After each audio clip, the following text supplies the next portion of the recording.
Rapat pembahasan rencana tata ruang wilayah Provinsi Sulawesi Tengah yang dilaksanakan pada tanggal 21 Juli 2022 bertempat di Bapeda Provinsi Sulawesi Tengah yang dihadiri oleh Kepala Dinas Bina Marga Penataan Ruang, Kepala Dinas Cipta Karya dan Sumber Daya Air, Kepala Dinas Perumahan dan Kawasan Permukiman Provinsi Sulawesi Tengah, serta narasumber dari Direktorat Lingkungan Hidup Kementerian PPN Bappenas Bapak Irfan Darlia Zienanto.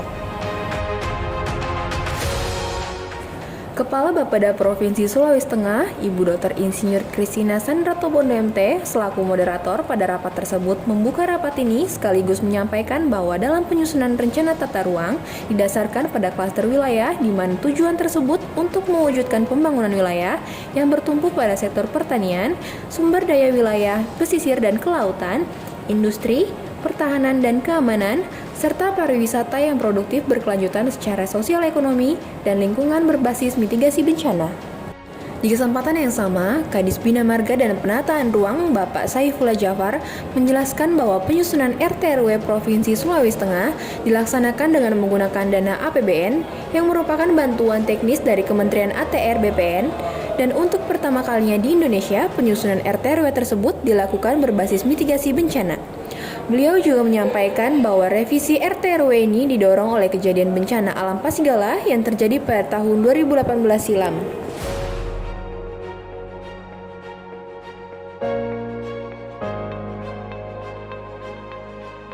Pengembangan klaster perwilayahan terdiri dari 4 klaster, yaitu yang pertama ada Akropolitan Boli Pamuso, terdapat di Kabupaten Buol, Kabupaten Toli-Toli, Kabupaten Parigi Motong, Kabupaten Poso, dan pusat klasternya di Kabupaten Poso.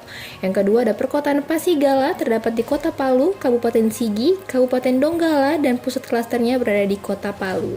Yang ketiga ada Wisata Bahari dan Perikanan Balatojo, terdapat di Kabupaten Banggai, Kabupaten Banggai Kepulauan, Kabupaten Banggai Laut, Kabupaten Tojo Nauna, dan pusat klasternya berada di Ampana. Dan yang keempat ada Industri Pengolahan Morubang, terdapat di Kabupaten Morowali, Kabupaten Morowali Utara, Kabupaten Banggai, dan pusat klasternya berada di Luwu. Tujuan penetapan klaster wilayah ini adalah untuk memfokuskan keunggulan dari masing-masing klaster yang nantinya akan dituangkan ke dalam struktur dan pola ruang Provinsi Sulawesi Tengah, sehingga dapat mendukung pengembangan sektor-sektor unggulan dari klaster-klaster yang telah ditetapkan tersebut. Tetapi, khusus untuk klaster perkotaan Pasigala, tidak seluruhnya wilayah klaster ini akan menjadi klaster perkotaan, dikarenakan ada beberapa wilayah dari klaster ini telah ditetapkan sebagai kawasan pangan Nusantara, yakni di Kabupaten Sigi dan Kabupaten Donggala. Dalam draft peraturan daerah pasal 6 struktur ruang, terdapat sistem pusat pemukiman, sistem jaringan transportasi yang sudah terintegrasi antara transportasi darat, di sisi pesisir maupun pulau-pulau kecil, sistem jaringan energi, sistem jaringan telekomunikasi, sistem jaringan sumber daya air, dan sistem prasarana lainnya. Lebih lanjut, Kadis Bina Marga dan Penataan Ruang menjelaskan bahwa gambaran jalan provinsi di Sulawesi Tengah, di mana tahun 2021 jalan provinsi mencapai 62,30% dalam kondisi mantap, kondisi baik sepanjang 486 km, kondisi sedang, kondisi rusak ringan, kondisi rusak berat, sampai kondisi belum tembus mencapai 58,10 km. Sementara itu, untuk total panjang jalan nasional yaitu 2.373 km, serta jalan provinsi sepanjang 1.643 km, dan jalan kabupaten kota yakni 12.547 km.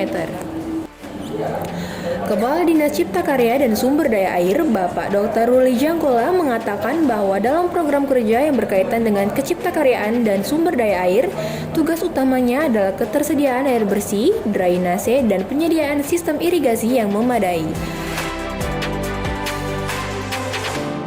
Dalam program jangka menengah yang menjadi sasaran indikatornya adalah rasio daerah irigasi yang merupakan kewenangan provinsi.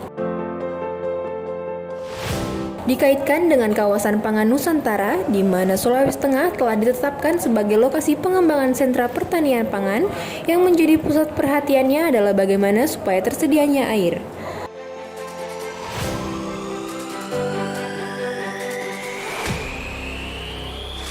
Namun, beliau juga mengatakan bahwa kondisi yang terjadi saat ini adalah keterbatasan fiskal dalam mengintervensi pembangunan infrastruktur yang memadai melalui pembiayaan-pembiayaan secara reguler dalam mendukung ibu kota negara baru Nusantara.